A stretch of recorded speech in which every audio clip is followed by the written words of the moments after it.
Hello students, मैं विशाल गुप्ता आपका teacher. कैसे हो आप सब स्टूडेंट्स? इस वीडियो में मैं आपको क्लास 12 का जो सब्जेक्ट है बिजनेस स्टडीज़ का, उसका मॉडल टेस्ट पेपर कराने जा रहा हूं, जो कि पेपर आपका 2023-24 यानी कि मार्च मंथ 2024 में होना है।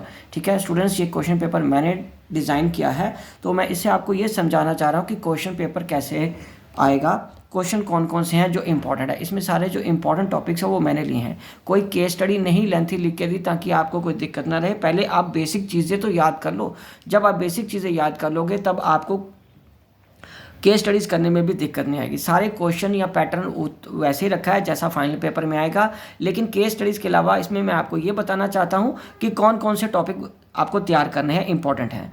क्योंकि जब आप केस स्टडी कोई भी पढ़ते हो तो आप केस स्टडीज़ पढ़ते समय आपको पता चल जाता है कि ये क्वेश्चन क्या है। वो प्लानिंग की बात कर रहा है, वो कंट्रोलिंग की बात कर रहा है, वो डायरेक्टिंग की बात कर रहा है, वो स्टाफिंग की बात कर रहा है, एंड सो ऑन। और उसी में से वो खुद पूछ लेता है फिर बाद में कि इसके प्रोसेस के कितने पार्ट हैं, इसके इंपॉर्टेंस के कौन से पार्ट हैं, और इसके फीचर्स के कौन कौन से पॉइंट हैं जो आने हैं। ठीक है, इसमें क्वेश्चन में या केस स्टडीज़ में गिवन है, आपको उन्हीं चीज़ों पर फोकस करना है।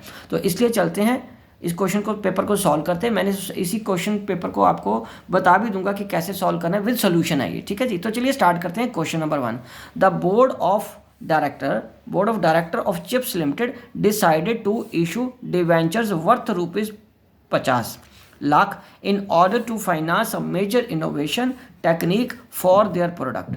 This would increase the debt equity ratio from 1:1 to 2:1. इससे उनकी debt equity ratio बढ़ जाएगी।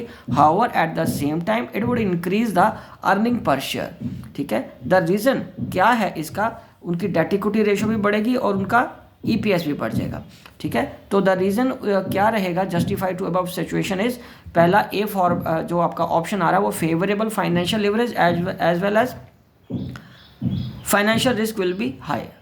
दूसरा ऑप्शन है यहाँ अनफेवरेबल, सॉरी है ना, अनफेवरेबल, और दूसरा ऑप्शन है unfavourable financial leverage as ROI is lower. Okay, तीसरा favourable financial leverage as debt is easily available, और चौथा है favourable financial leverage as return on investment is higher than cost of debt. तो ये आपका आंसर रहेगा option D. Option D इसमें answer है। ठीक है जी, कि फेवरेबल फाइनेंशियल लिवरेज हो और उसका ROI भी बढ़ रहा है, so this is answer.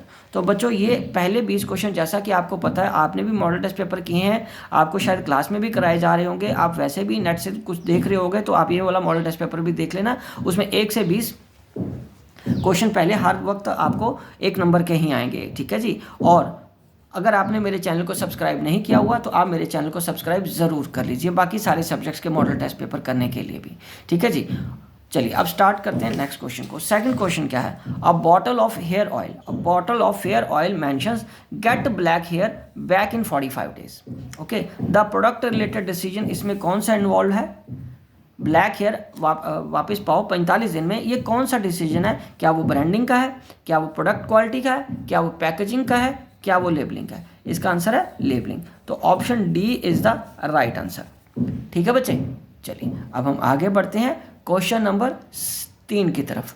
With the increase of participation of women in education field and work place, there has been shift towards formal wear, increase in demand of two-wheelers, and also increase in demand of home appliances. Okay, तो related dimension कौन सी है जो business environment की use है?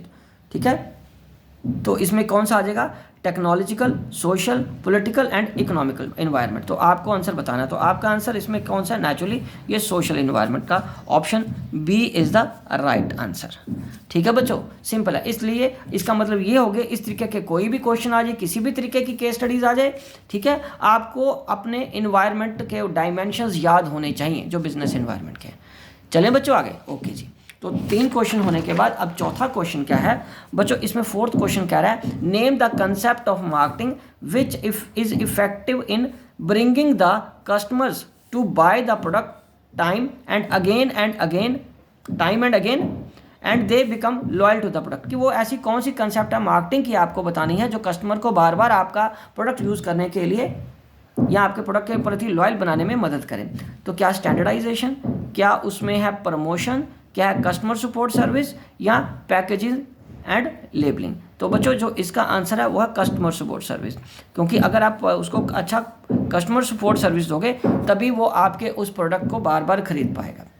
और उसके बाद fifth, तो फिफ्थ क्वेश्चन क्या कह रहा है बच्चों, फिफ्थ क्वेश्चन है SEBI calls issues a notice to stock exchange, stock securities exchange board of India ने एक नोटिस सर्व किया है स्टॉक एक्सचेंज को, asking to explain and conduct inquiry which function of SEBI is performing. क्या वो regulatory function attend कर रहा है अपना, क्या वो डेवलपमेंट फंक्शन पूरा कर रहा है सेबी, क्या वो प्रोटेक्टिव फंक्शन इस्तेमाल कर रहा है, यूज़ कर रहा है, या बोथ ए एंड सी।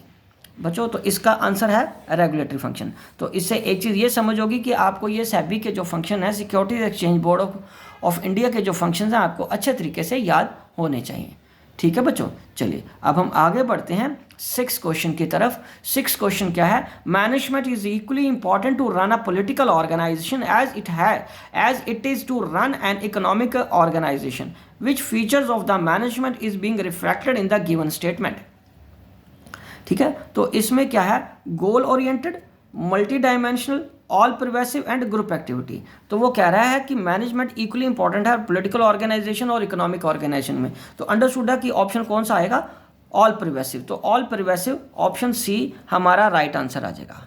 ठीक है बच्चों, चलें आगे, चलो ओके जी नेक्स्ट। और उसमें सेवंथ क्वेश्चन क्या कह रहा है, वो सेवंथ क्वेश्चन है द फंड्स या money allocated function is performed by, क्या financial market, capital market, money market, या ऑल ऑफ द अबव। तो ऑल ऑफ द अबव, क्योंकि फाइनेंशियल मार्केट में कैपिटल और मनी मार्केट दोनों आ जाते हैं, तो हमारा जो आंसर आएगा वो ऑल ऑफ द अबव आ जाएगा। So option D is the right answer. ठीक है बच्चों, तो चलिए नेक्स्ट क्वेश्चन है eighth, Mohit recently got a raise in his salary due to annual increment, which of his human need is being satisfied through this. पहला है security needs, दूसरा है बिलोंगिंग नीड्स, तीसरा है सेल्फ एक्चुअलाइजेशन नीड, चौथा है basic physiological needs. तो answer basic physiological needs का मतलब कि उसकी वो इनकम बढ़ रही है, तो ये उसकी बेसिक नीड्स से रिलेटेड होता है। ठीक है बच्चों, ये सिंपल क्वेश्चंस हैं। तो इसका मतलब आपको वो मैस्लोज नीड हायरार्की थ्योरी जो है उसको अंडरस्टैंड करना है।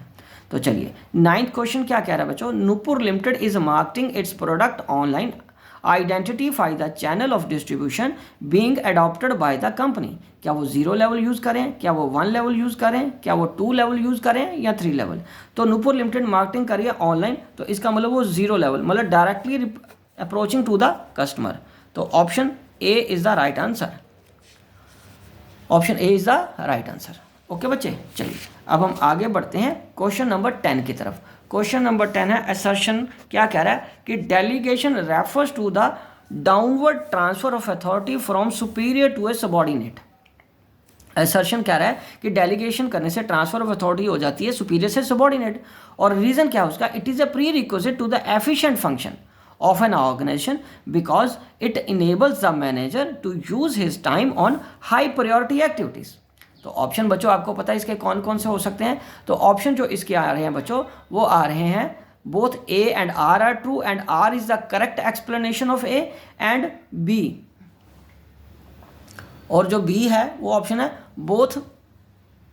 Both A and R are true but R is not correct explanation of A. A is true but R is false, A is false but R is true। तो इसका कौन सा है, बी ऑप्शन। इसका option कौन सा बच्चों, इसका आंसर का बी इसका राइट ऑप्शन है। ठीक है जी, क्योंकि R A R और R नहीं सॉरी इसका करेक्ट नहीं है ये, इसका both A and true, A option A क्योंकि ए रीज़न है उसका करेक्ट रीज़न है, तभी मैनेजमेंट में वो आगे बढ़ पाएंगे। ठीक है, वो गलती से टिक हो गया, ए आंसर था। ठीक है बच्चों, चलिए क्वेश्चन आपको दोबारा दिखा देता हूँ अगर कोई कंफ्यूजन है, कि डाउनवर्ड ही अपनी डेलीगेशन ऑफ अथॉरिटी की जाती है ताकि वो एफिशिएंट फंक्शन का प्री रिक्विजिट है, क्योंकि मैनेजर को इनेबल करती है हाई प्रायोरिटी एक्टिविटीज़ पे फोकस करने के लिए। ठीक है, ये ऑप्शन ए है, वो गलती से बी टिक हो गया था। ठीक है, मैंने काट के ए ऑप्शन राइट आंसर कर दिया। राइट हो, चलो आगे। तो 11th क्वेश्चन क्या कह रहा है बच्चों, 11th क्वेश्चन है concentration of decision making function at the apex of management hierarchy is called. क्या डिसेंट्रलाइजेशन, क्या डेलीगेशन, ऑर्गेनाइजेशन स्ट्रक्चर, या सेंट्रलाइजेशन। कंसंट्रेशन जब आपका हो जाता है एक ही तरफ सभी फंक्शन का, तो वो क्या कहलाता है फिर, वो उसको हम सेंट्रलाइजेशन ऑफ अथॉरिटी बोलते हैं। तो option D is the right answer. ठीक है बच्चों, चलिए अब हम आगे बढ़ते हैं। Planning. Planning in the absence of controlling is meaningless. What does this statement indicate in respect of? Only planning is essential, only controlling is essential, both are essential, both are not essential और related to each other. Quite obvious हमारा जो answer है वो C answer है, option C. Option C is the right answer. उसके बाद है 13th है dash creates time utility for providing for the storage during the time gap between the production and distribution of goods. Identify the functions of marketing. ये कौन सा function बता रहा है? Creating utility by providing storage. Storage की बात करें ना वो, तो हमारा फंक्शंस कौन से वो ऑप्शन दे रहा है हमें? प्रमोशन का, फिजिकल डिस्ट्रीब्यूशन का, ट्रांसपोर्ट का और स्टोरेज का। तो quite obvious option C is the right answer. Storage या वेयर हाउसिंग एक ही बात है, तो option D is the right answer. D right हो। चले अब 14th क्वेश्चन है, which of the following is not the component of specific forces of business environment. तो इसमें क्या है? Technology, customer, investor and people. Which of the following is not the specific forces. Specific forces कौन सा हो गया? Technology. Technology specific नहीं होती, वो कभी भी चेंज हो जाती है। ठीक है जी, तो ये स्पेसिफिक में नहीं आता। स्पेसिफिक में हमारे कस्टमर, इन्वेस्टर और एम्प्लॉयज़ आते हैं। टेक्नोलॉजी पे हमारा कंट्रोल या डायरेक्टली प्रभाव नहीं पड़ता, इसलिए वो स्पेसिफिक फोर्सेज हम उसको नहीं बोल सकते। राइट हो। चलिए अब हम बात करते हैं 15th क्वेश्चन की। तो बच्चों 15th क्वेश्चन है, name of the function of management, name the function of the management that acts as the means of translating plans into action. क्या वो प्लानिंग है, क्या वो डायरेक्टिंग है, क्या वो ऑर्गेनाइजिंग है, क्या वो कंट्रोलिंग है? तो राइट ऑप्शन क्या बच्चों? Directing. Option B. Option B is the right answer. ठीक है बच्चे, चलो। और उसके बाद 16th क्वेश्चन क्या कह रहा है? 16th क्वेश्चन है, conversion of the physical form of shares certificate into an electronic entry is called exchange mechanism. Conversion, C dematerialization या डी रीमटेरियलाइजेशन। तो answer C is the right option, option C. Okay, उसके बाद 17th, sudden announcement of demonetization. Sudden announcement of demonetization by our MP is an example of this feature. PM प्रधानमंत्री जी ने वो announce किया था ना demonetisation. क्या वो एक किसका एग्जाम्पल है? Feature of business environment. कौन सा? क्या वो रिलेटिवली, स्पेसिफिक और जनरल फोर्सेज, इंटर रिलेटेड या अनसर्टन? तो ये अनसर्टन है, सडनली हुआ ना, अचानक हुआ, किसी को कोई प्लान नहीं था। तो ये हमारा आ गया ऑप्शन डी। ठीक है बच्चे, उसके बाद 8th आ जाए। सो 8th में क्या है? Which of the following is the right marketing mix for a TV set. ठीक है, मार्केटिंग करने के लिए राइट मार्केटिंग मिक्स कौन सा? टीवी के लिए, टीवी बेचने के लिए मार्केटिंग करने के लिए उसका ऑप्शन है प्राइस, प्लेस एंड प्रमोशन। दूसरा ऑप्शन है प्रोडक्ट, प्राइस, प्रमोशन, प्रोसेस। तीसरा ऑप्शन है प्रोडक्ट, प्राइस, प्लेस, प्रोसेस। चौथा ऑप्शन है product, promotion, price and place. तो option D is the right answer. इसको ध्यान से समझना। ठीक है जी, चलिए, क्योंकि यही 4 प्रोसेस होते हैं आपके, 4 P's जिसको हम बोलते हैं। उसके बाद है 19th question, panchayat in a country is as example of which of the following principles? Equity, centralization, decentralization, authority, responsibility, esprit corps. तो आंसर बी, सेंट्रलाइजेशन, डिसेंट्रलाइजेशन में पंचायतें आते हैं, क्योंकि डिसीजन ये इम्प्लीमेंट करते हैं जो गवर्नमेंट के होते हैं। ठीक है जी। तो 20th क्वेश्चन जो 1 नंबर का है वो है, freedom in fixing the price of the goods and services is part of liberalization, demonetization, privatization and globalization. तो इसका आंसर क्या आएगा बेटे? लिबरलाइजेशन। तो option A is the right answer. ठीक है बच्चे, चलिए उसके बाद अब हम बढ़ते हैं 9th क्वेश्चन। ये हो गया क्वेश्चन नंबर 21 से 24, 3 मार्क्स वाले क्वेश्चन है। तो बच्चे इसमें सिंपल कोई भी केस स्टडी आ जाए उसमें पूछा तो फिर यही जाएगा ना फीचर। इसका मतलब सबसे पहले इंपॉर्टेंटली आपको क्या याद करना है? फीचर्स क्या हैं? ठीक है, कोई 3 पूछे जाएंगे, कभी 4 नंबर का हो तो 4 पूछे जाएंगे। इसका मतलब आपको ये मैंने जो क्वेश्चन डाला वो फिलहाल तो 3 नंबर में डाला है, लेकिन आपको ये पूरे अच्छी तरह याद होने चाहिए। केस स्टडीज कहानी से बना के दे देते हैं और लास्ट में पूछ देते हैं 3 पॉइंट्स जो फीचर इसमें हैं वो बताइए। तो स्टेट 3 पॉइंट्स ऑफ फीचर, तो आपको इंपॉर्टेंटली इसको याद करना है। पहला मैंने जो लिखा है, management is a goal oriented process. दूसरा है मैनेजमेंट इज प्रोग्रेसिव। तीसरा है management is multi dimensional. Okay बच्चे, मैनेजमेंट इज मल्टी डायमेंशनल। और साथ में जब केस स्टडीज आपने देखी होगी, अच्छी तरह पढ़ी भी होंगी, तो उसमें साथ में ये भी लिखा होता है कि इसके अलावा कोई और आप बताना चाहते हो तो वो भी बता सकते हो। तो फिर कोई 3 याद कर लो अच्छे तरीके से, 3 या 4 याद कर लो, ठीक है। अब नेक्स्ट क्वेश्चन किस पे फोकस करना है, question number 22, explain any 3 points of importance of controlling. तो बच्चे कंट्रोलिंग के कोई 3 पॉइंट्स कौन से हो सकते हैं इंपॉर्टेंस के, वो पहला है helps in achieving organisational goal. दूसरा judging accuracy of the standards. तीसरा making efficient use of resources.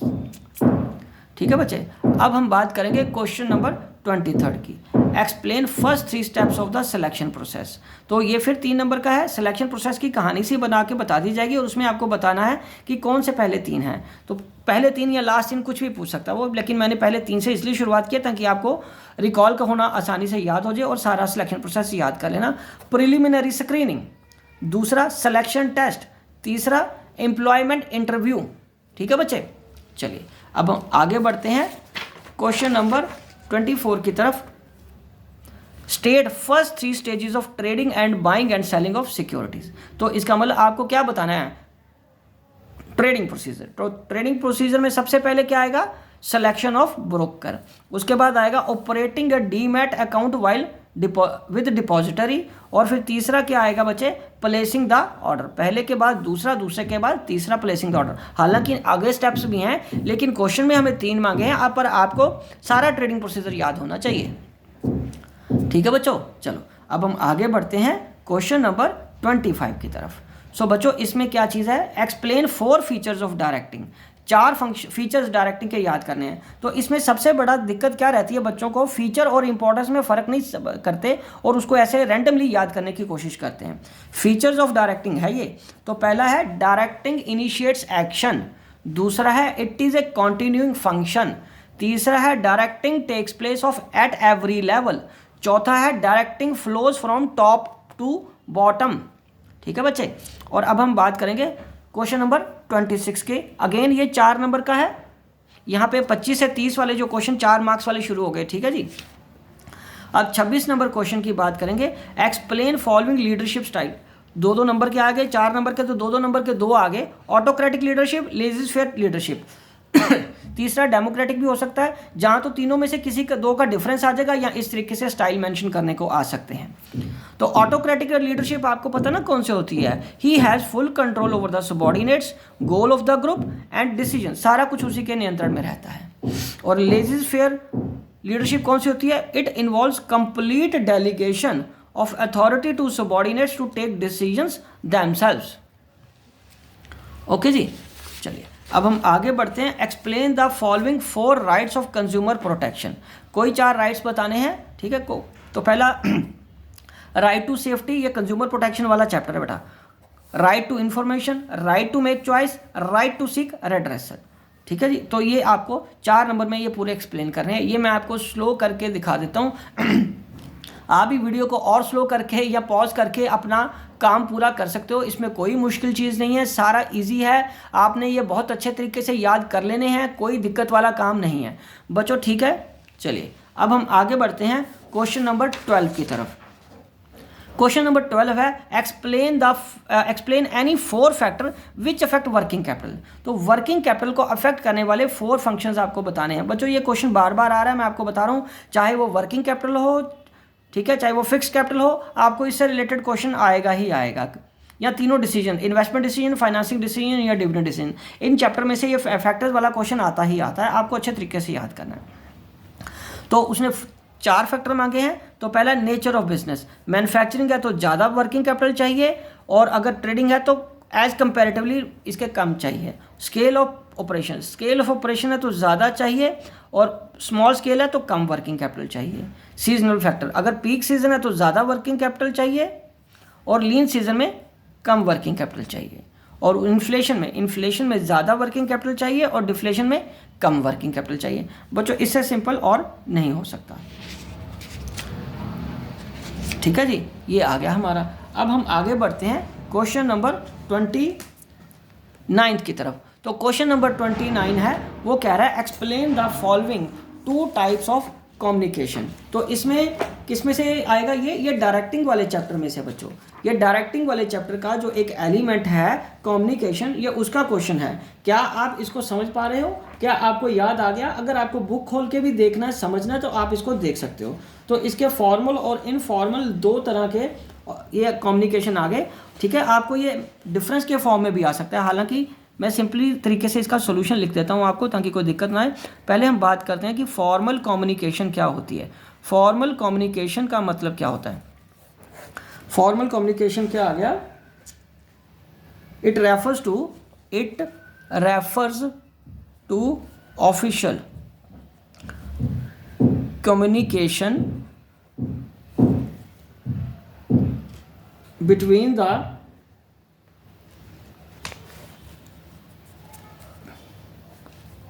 persons of the formal organization and most of the time it is written। ये written ही ज़्यादातर होती है। ओके जी, ये सिंपल तरीके से मैंने आपको लिख दिया। बाकी आप जितना लिखना चाहो आप एक्सप्रेस कर सकते हो, टाइम देखते हुए और जितनी वर्ड लिमिट होती है उसको देखते हुए। जितना खूबसूरती से, जितना वर्ड की चॉइस, जितने सेंटेंस मेकिंग आपकी बढ़िया होगी, उतने मार्क्स आप ज़्यादा स्कोर कर पाओगे। यहाँ तो मैं सिर्फ आपको ये सिखा रहा हूँ how to attempt the paper और किस तरीके के क्वेश्चन आ सकते हैं। बाकी एक्सप्रेस आपको पूरा अपना राइट होता है, किस तरीके से आप इसको एक्सप्रेस कर सकते हो। सो जो इनफॉर्मल कम्युनिकेशन है, that is it is unofficial और friendly conversation between individuals who have common likes and dislikes। ठीक है, okay. It is generally oral, ये ओरल ज़्यादा होती है। ठीक है, रिटर्न भी हो सकती है, ऐसा नहीं, हम किसी को मैसेज भी कर सकते हैं, जोक्स भी लिख के भेज सकते हैं, लेकिन ओरल ज़्यादा होती है। ठीक है, इट इज़ जनरली ओरल। ठीक है बच्चे, समझ लग गया? चलो अब हम बढ़ते हैं अगले क्वेश्चन की तरफ, क्वेश्चन नंबर 30। राइट हो? तो 30 में वो क्या कह रहा है? What is the importance of financial planning. ये ज़्यादातर बच्चे इसको स्किप करके जाते हैं। ठीक है, तो इसका आंसर जो आ रहा है वो क्या है हमारे पास? फिर 4 नंबर का इंपॉर्टेंस में makes the firm better prepare to face the future. ठीक है जी, और उसके बाद दूसरा है makes the helps in avoiding business shocks and surprises. Okay बच्चे, और उसके बाद क्या है? उसके बाद तीसरा पॉइंट है proper utilization of finance. Okay, ये इसका फाइनेंशियल का फंक्शन है। तो चौथा क्या आ गया? चौथा भी मैं लिख देता हूं, it helps in determining overall capital of the firm. ठीक है, ओवरऑल कैपिटल कितनी होनी चाहिए फर्म की, उसको भी डिटरमिन करने में हेल्प करता है। राइट हो? चलिए अब आ रहे हैं बच्चे क्वेश्चन बड़े 6 नंबर वाले, 31 से लेके 36 तक। तो इसमें आपको साइंटिफिक मैनेजमेंट से रिलेटेड टेक्निक्स बताने को कह रहा है, एक्सप्रेस करने को कह रहा है। ठीक है, fatigue study, method study, work study. तो मैं कोई 2 आपको बता देता हूँ एक एक लाइन में, आप इसको याद करके खुद लिखने की आदत डालिए। याद करके लिखिए या लिख के याद करिए, दोनों में से कोई भी तरीका बेटर रहेगा। फटीग स्टडी क्या होती है बच्चे? Technique conducted to fix up frequency and time period of rest intervals. और उसके बाद बी क्या है? Method study, finding one best method to perform the job. Okay बच्चे, उसके बाद क्या है? 32 में क्या है? Differentiate between F.W. टेलर और हेनरी फॉल। मैं फिर कह रहा हूँ, ये बच्चे बहुत सारे बच्चे इस क्वेश्चन को छोड़ के जाते हैं, ठीक है, कि यार ये तो लास्ट पेज पे है, इंपॉर्टेंट नहीं है, वो आएगा नहीं, कैसे ये, ठीक है। अब टेलर और फ्योल का डिफरेंस पहले कंसर्न के बेसिस पे। Taylor's technique and principles are concerned with workers efficiency, Fayol's principles are concerned with management efficiency. और एम्फेसिस किस में दे रहा है, स्टैंडर्डाइजेशन ऑफ वर्क में, और a function of managers. Applicability, applicable to specialized situation, applicable universal, ठीक है। Fayol के मैनेजमेंट यूनिवर्सली एप्लीकेबल होते हैं और ये सिर्फ स्पेशलाइज्ड सिचुएशन में, टेलर वाले, राइट हो ब्रो। चले, अब है क्वेश्चन नंबर 33। इसमें आपको पूछा गया है 6 नंबर में प्रोसेस ऑफ प्लानिंग, तो इसका मतलब आपको इसका सारा प्रोसेस याद होना चाहिए। तो बच्चों सबसे पहला क्वेश्चन क्या आ रहा है, setting up of the objective, दूसरा डेवलपिंग प्रेमिसेस, तीसरा listing the various alternatives for achieving the objectives, चौथा इवैल्यूएशन ऑफ डिफरेंट अल्टरनेटिव्स, पांचवा सेलेक्टिंग एन अल्टरनेटिव, और छठा इम्प्लीमेंटिंग द प्लान। छठा क्या आएगा, इम्प्लीमेंटिंग द प्लान। तो ये 6 नंबर का क्वेश्चन है, पूरा प्रोसेस, और आपको इसको एक्सप्रेस करना है, लिख के याद करने की कोशिश करिए आप, ठीक है जी। फिर भी कोई दिक्कत आती है तो आप कमेंट बॉक्स में अपनी क्वेरी मेरे को दीजिए, मैं उसका सूटेबल रिप्लाई आपको ज़रूर दूंगा। Explain the 6 functions of marketing, ठीक है बच्चे। हाँ, तो कोई 6 फंक्शंस आपको एक्सप्रेस करने को बोल रहा है, तो अगर केस स्टडी भी आएगी तो वो उसमें आपको पूरी इन्फॉर्मेशन दे देगा और फिर यही पूछेगा कि इसमें कौन से 6 यूज़ हो रहे हैं। तो पहला आ गया gathering and analysing marketing information, जिसको हम मार्केट रिसर्च कहते हैं। तो बच्चों इसका मतलब ये हुआ आपकी इस पर पकड़ होनी चाहिए। उसके बाद है मार्केट प्लानिंग, और तीसरा क्या है, प्रोडक्ट डिज़ाइनिंग एंड डेवलपमेंट, और उसके बाद चौथा क्या है, स्टैंडर्डाइजेशन एंड ग्रेडिंग, और पांचवा क्या है बच्चे, पैकेजिंग एंड लेबलिंग, और छठा क्या है, ब्रांडिंग। तो माइंड में रखने वाली बात क्या है कि आपको फंक्शंस ऑफ मार्केटिंग अच्छे तरीके से याद करने हैं। 14-15 होते हैं ना, जितने भी हैं सारे याद करने हैं आपको।